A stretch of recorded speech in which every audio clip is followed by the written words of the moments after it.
자, 그럼 이제 우리 54번부터 보도록 할까요? 자, 54번. 급식소에서 식중독을 예방하기 위해서 생식용 야채를 소독할 때 가장 적합한 염소계 소독제하고요. 적정 농도는 그랬습니다. 자, 우리 염소계 소독제 누구 사용했나요?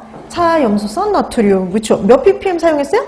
100ppm. 그렇죠? 그래서 우리가 100에서 130ppm에서 한 5분 정도 담가뒀었죠. 자, 54번의 답 3번이었고요. 그 다음에 55번. 조리실에서 손으로 세척하기 어려운 배관, 그 다음에 깊은 솥, 이런 애들을 살균 소독할 때 제일 적합한 방법이 뭘까요? 그쵸, 증기소독. 우리 손이 잘 닿지 않는 경우에는요, 증기소독을 이용하면 적절했었죠. 답은 4번입니다.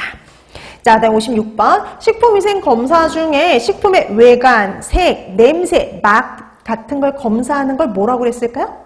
권능검사라고 했었죠. 답은 1번입니다. 그 다음에 57번. 식품 중에 총균수를 측정하는 거 무엇을 알아보기 위해서일까요? 예, 오염 상태죠. 누구의 오염 상태일까요?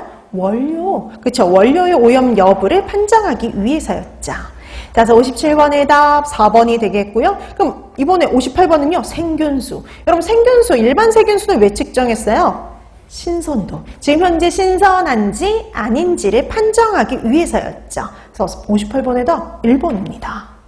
자, 58번의 답 1번이 되겠고요. 그 다음 59번. 대장균 시험 순서 있었죠. 자, 제일 먼저 추정, 그리고 확정, 완전의 단계였어요. 답은 3번이 되죠.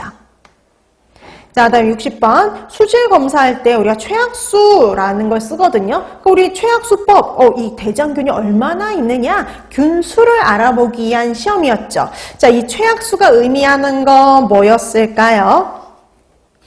검체 1mg. 내지, 1mg입니다. 그 검체 1ml, 1g 중에 이론상이었죠. 이론상 존재하는 대장균 군수를 의미를 했습니다. 자, 그래서 60번의 답 1번이 되겠고요. 그 다음에 61번.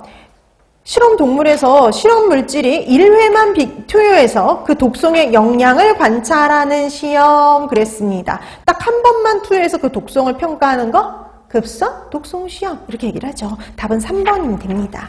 자, 그래서 61번의 답 3번이 되겠고요. 그 다음에 62번. 급성 시험 결과에 LD50에 대한 설명으로 옳은 것은, 이게 2021년도 시험 문제였거든요.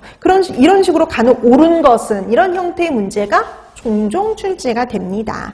자, 그럼 이 중에서 LD50에 대해서 바르게 말한 거 한번 찾아보세요. 자, 1번. 값이 클수록 독성이 강해요? 예, 약해요. 그쵸? 이 값이 작을수록 독성이 강한 거였죠? 그 다음에 2번. 실험 동물의 체중 g당 미리그램 수로 나타난다. 그쵸? 동물 체중 뭐당이에요? 킬로그램당. 항상 킬로그램당. 자, 그 다음에 3번. 실험 동물의 50%가 사망하는 투여량이다? 네, 맞죠. 그래서 우리가 일명 반수치사량이라고 얘기를 합니다. 답은 3번이죠. 자, 그 다음에 4번. 만성 독성 시험에서 이용되는 지표다. 만성이 아니라 급성. 그쵸. 급성 독성 시험. 자, 그 다음에 5번. 일일 섭취 허용량을 구할 때 이용된다. 여러분, 일일 섭취 허용량을 구할 때 이용되는 건 뭐였어요? 네, 최대 무작용량. 만성 독성 시험에서 구해지는 최대 무작용량을 통해서 구해졌었죠. 자, 그래서 62번의 답 3번이 됩니다. 그 다음 63번. 비교적 소량을 장기간 계속 투여해서 그 영향을 보는 시험으로 식품 첨가물의 독성 평가를 위한 가장 중요한 시험은, 그래서 비교적 소량을 장기간 투여한다 그러면 만성 독성 시험이죠. 답은 3번입니다. 그래서 63번의 답 3번이 되겠고요. 그 다음 64번. 실험동물 수명의 10분의 1 정도의 기간에 걸쳐 연속 경구 투여해서 발현 용량, 중독 증상 및 사망률을 관찰하는 독성시험. 근데 제일 포인트는 앞에 있어요. 실험동물 수명이 얼마예요? 10분의 1 기간을 걸쳐서 독성을 관찰하는 시험. 그러면은 아급성, 그렇죠. 딱 중간인 아급성 독성 시험이었죠. 답은 2번입니다.